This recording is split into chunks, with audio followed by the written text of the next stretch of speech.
Jaz dovagam всяка година v Orlando na odmor, da se vidim sa mojite i sa mojite prijatelji, da se sjetim na moje detinjstvo, koga nekak žive tamo. Pošto ne govorim, dugo sam već otidao u Orlandovo i pomalko već go zaboravljam jezikot, pa tako se ja govorim na hrvatski. Ja sam se rodio 33. godine u Svete Nikole i tamo sam živio sve do svoje 5. godine. Onda je otac došao po mene i odvedao me u Orlandovo, gdje sam i dalje ostao živjeti kod te ljudi gdje je moj tata stanovao, kod Mile Matijević i kod Tana Matijević. Sve do 41. godine, kada je tata morao otići u rat i onda on posle 43. godine se javio iz Niša preko Crvenog krsta, koji je u stvari rekao da njegovo dete neka ostane u Orlandovo skroz dok on, ako bude se ikad mogao vratiti, po mene. Ali u stvari nije se vratio, do dan danas ne znam za njega. I tako da sam ja ostao, koji su oni isto imali dvoje dece, Ilija Matijević i Đurđica Matijević. Mile beše mnogo mal koga dojde kaj nas. Prosto majka mi sjediše na stepenice i on se baci u krilo majkinu i mu vele na brat mi, begi ti na tatke, vaj moja majka. Mašte i roditelji ga zavoli, on ne zna za drugi roditelji.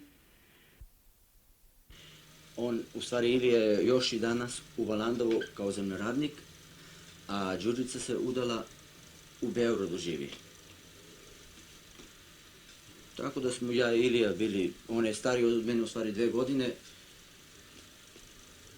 bili smo kao deca, igrali smo se, bilo nam je lepo, a u stvari moje majke prave se ja uopšte ne sjećam, evo ove fotografije koje ne znam za nju. Zato su me ove prihvatili kao njihovo dete i koje zbilja mogu zahvaliti njima koji su me tako prihvatili, koji uopšte nisu pravili razlika. Jer sam ja drugo dete, u stvari sam bio njihovo.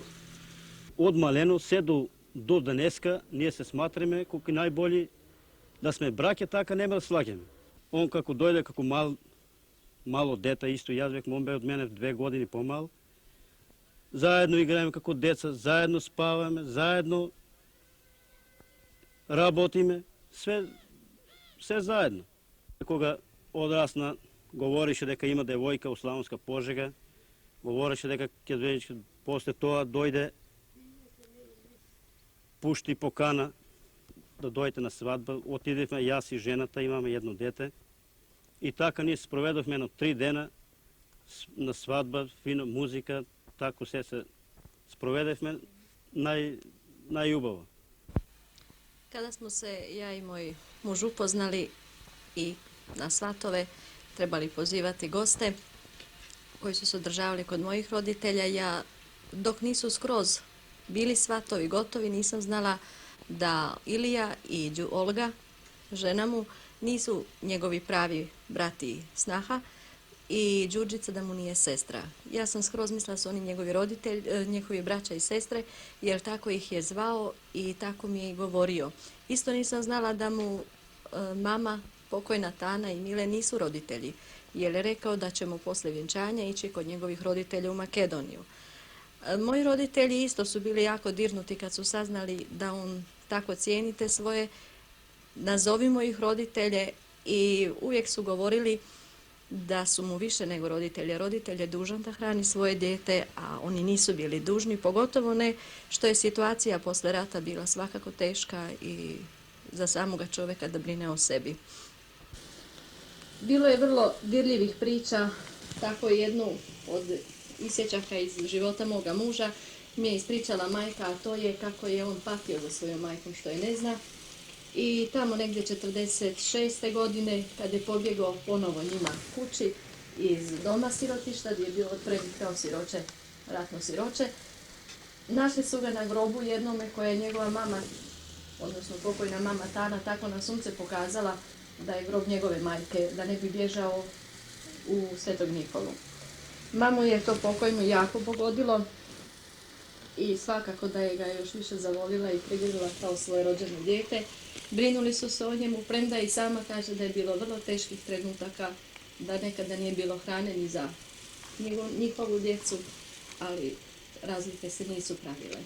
Majka mi odeše po vodenici da traži brašno i kak je dojde, čeka me kod ptičinja. I prvo na njegov hljebke dadiše, pa poslije na nas. On mnogo malni beše, najmali on. Ja sam 1948. godine kao vojno lice bio na službi u Valandovu.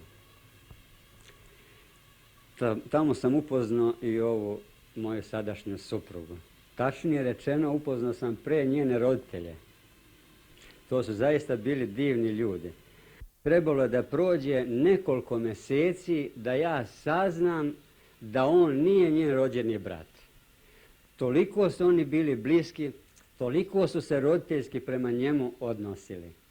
Što su imali, to su dijelili, a spadali su među siromašnije ljude u selo. Ne siromašnije, nego i vrlo siromašne. Često su oskudevali, nisu imali dovoljno ni hleba da jedu. Međutim, sve su to dijelili zajednički i ako je neko trebao da gladuje, onda su svi gladovali, ako je bilo da se najedi, onda su svi najeli. Od škole imam 4 razreda završeno osnovne škole, kojem je bio nastavnik pokojni Nanović. I tako da sam poslije 2 godine pauzirao, da sam u stvari ostao na zemlju sa bratom Ilijom i sestrom Đužicom, koji smo obrađivali zemlju, čuvao volove, a uz toga mama i tata su imali želju da bi zanat neki izučio. Pa sam išao probati kao za bricu. Pa nekako uvijek su me terali neko da to više čistim i brišem nego li da bi nešto naučio. Išao sam na drugi zanat obućara da bi izučio kod majstora Mavkov, ali nisam dugo, 1-2 mjeseca, nije mi se svidilo i tako da sam napustio brzo, pa da sam išao na 3. zanat. Pošto mama i tata su željeli da završim ja neki zanat i tako su oni preko općine poslali su mene u dječji dom. I ja sam lijepo otišao tamo u tom dječji domu u Skoplju i gdje sam došao tamo, samo tamo kad sam došao onda sam imao šta vidjeti. Tamo su uslovi života bili su jako teški. Bilo je strašno. Ja tamo nisam mogao izdržati jer sam imao šta vidjeti. A bilo je i batine. I onda kad sam ja to vidio, pa sam išao i tražio sam da se natrag vratim. Pa sam i plakao i toga puno bilo svega i na kraju ni čuti. I onda šta ću ja? Bio sam izvrsno vreme i onda imali smo izlaska nedjeljom u grad. I onda sam ja rešio da pobegnem i da se više ne vraćam. I tako je bilo. Otišao sam ja na stanici i pobegao sam i došao sam opet natrag u Valandovo. I rekao sam, mamo i tato, nikako više ja tamo se vraćat neću. Jer to tamo nije živo za mene. To je strašno tamo. Kaže, a šta ćemo, sinko, već su bili one već obavešteni tamo milicija i koja je već me sačekala tamo. I oni tu nisu mogli ništa da pomognu. Njima bilo jako teško. A ja, kaže, mamo, pa nemojte me puštati, ja ne mogu izdržati tamo. A kaže, šta možemo, mislim, tako je to određeno, ti moraš da odiš tamo.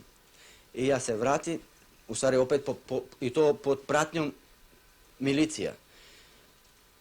I lijepo opet sam ja došao u taj dom. I ostao sam onako jedno 2-3 mjeseca i sam ja za to vrijeme počeo učiti za tišljera, to u fabrika Treska. Ja, ali kak je to bio zanat, tamo majstori nisu bili takvi da bi ti pokazali i sa strojem kako se to radi ili da te upute, nego li su terali samo da čistiš, da ribaš, da slažiš daske i tako na kraju da nisam ja mogao ni tu ništa završiti. I ja se vratio natrag, od toga ništa i ja hoću natrag, tražio sam, oni nikako ne može. I jednu večer ja rešio preko zida. I onda stigo ja tako u Valando natrag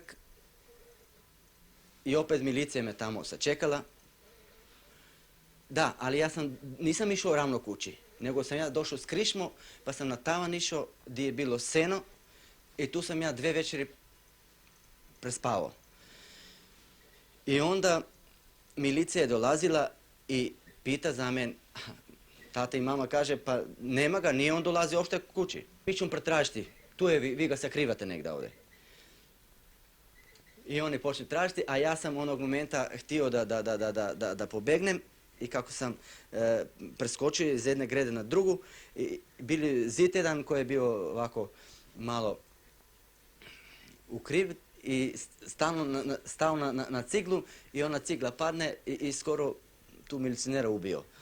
I ja pobegnem, ali nisam mogao daleko, mene su uvatili.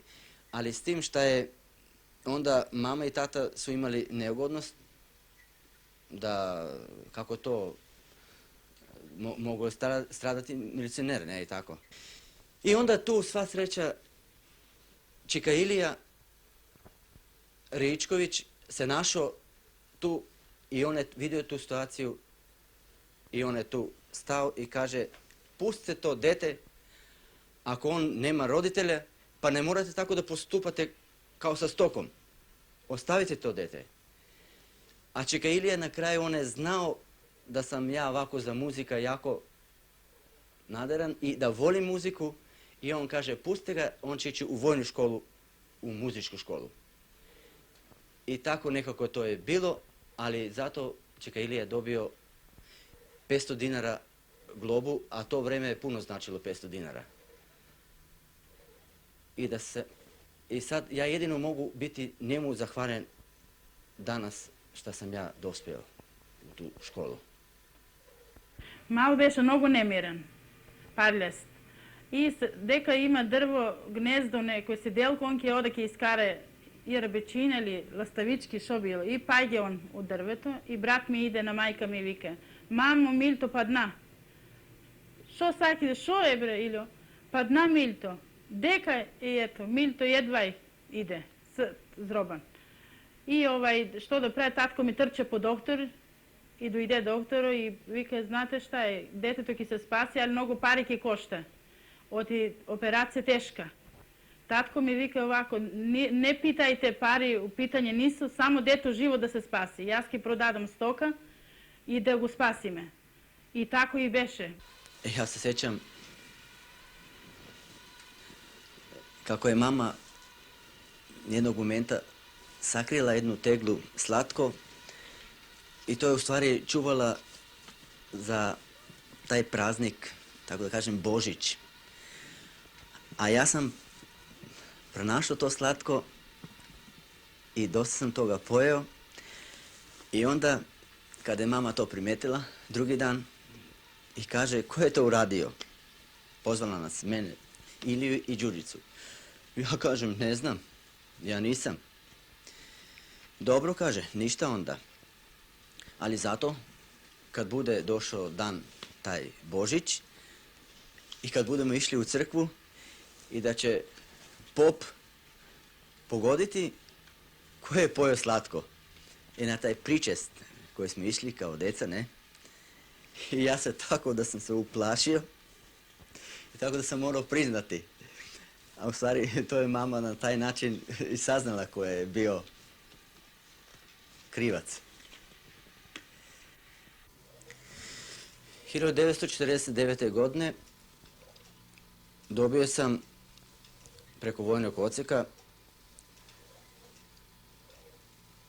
za muzičku vojnu školu. I dobio sam i kartu i objavu i oni su mene uputili i to sam ja sam išao bez pratnje. Uglavnom su mi rekli gdje trebam ja ići, u Rijeku. A iskreno rečeno, nisam bio čuo nikad za Rijeku. I tu sam ja osjetio prvi put u životu, onako da kažem, cipele na noge, odelo, onda hrana isto bila dobra, tako da sam bio sretan i kad su me primili i onda su odredili komisiju, tu su nas u stvari postrojili, a bili smo iz cijele Jugoslavije, iz svih republika smo bili i tu se čulo svaki jezik. Meni je bilo najteže hrvatski, jer taj jezik, iskreno rečeno, bio za mene stran. A ja najviše sam govorio valandovski. I bila je komisija određena i tu su oni određivali za koji instrument je sposoban da svira. I tako da su mene odredili za klarinet, a ja ne znam što znači od klarinet, jer mi je govorama garneta. I za violina. A ja sam jednog dana, tako mi je bilo teško, sjetio sam se roditelja i seo sam, napisao sam pismo tati i mami, da mi je teško da ako može da dođe tata pa da se vidim s njim i tako da vidi on kako je ovdje. I nije prošlo ni 4-5 dana, tata je došao. To je bio za men, kada je on došao, ja sam skočio, zagrlio sam ga, nisam imao reći, nisam mogao ništa da mu kažem, počeo sam plakati. A kaže tata, nemoj, sine, to je dobro, za tvoje dobro, ovdje nije loše kako vidim, a ti ćeš i to i završiti. I tako je bilo, ja sam sa tatom onda išao, dobio sam izlaz u grad i malo išli u grad, prošetali i onda je on navečer morao otputovati, ja sam ga ispratio na stanici i tako da sam se opet vratio natrag u muzičku školu.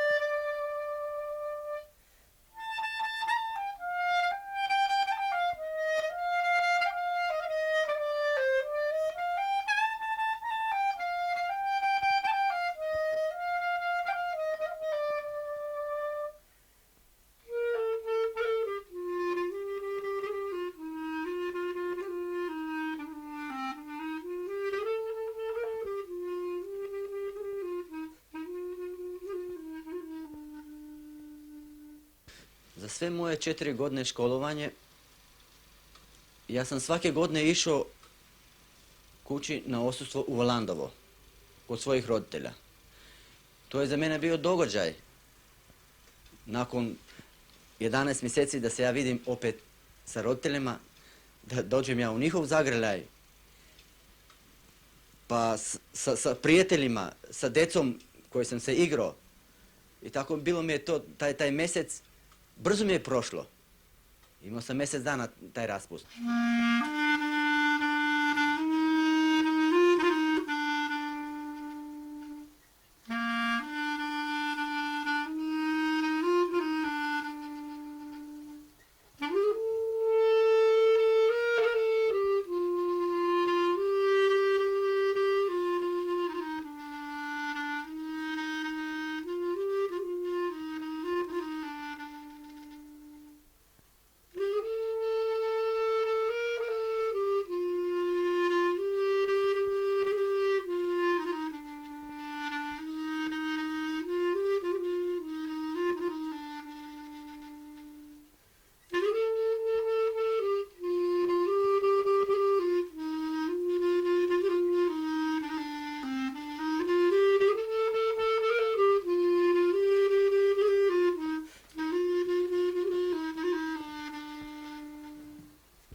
Ali svake godine, tako hoću da kažem, 4 godine sam išao svake godine kod roditelja u Valandovo.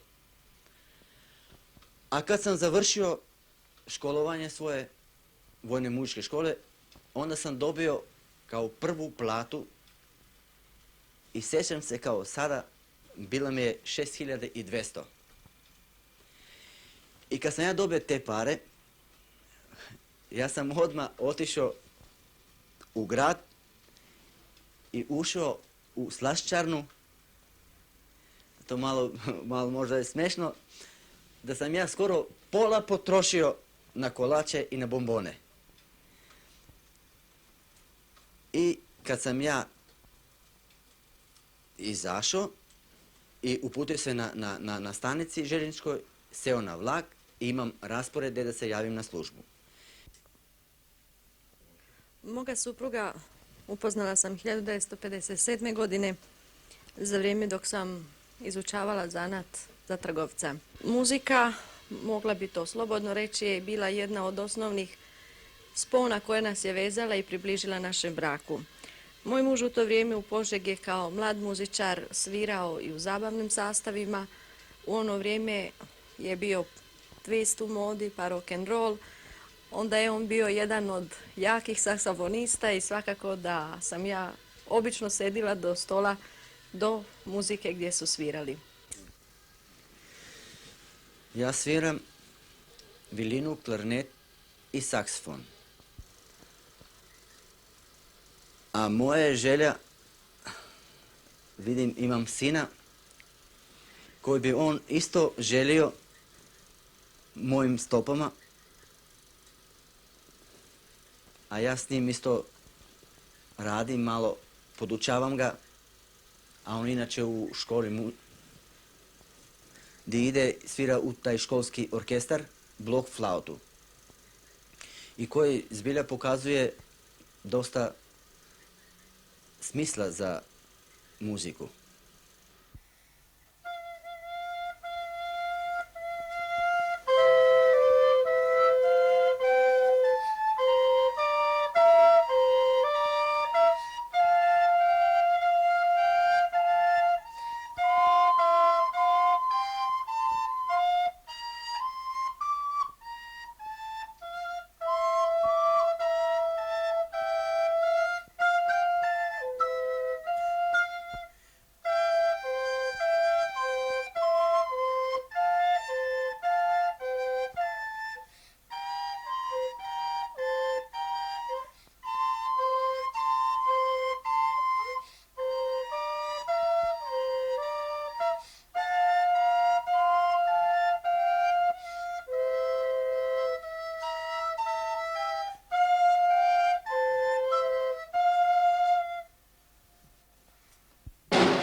Ja Mileta poznajem već dosta dugo.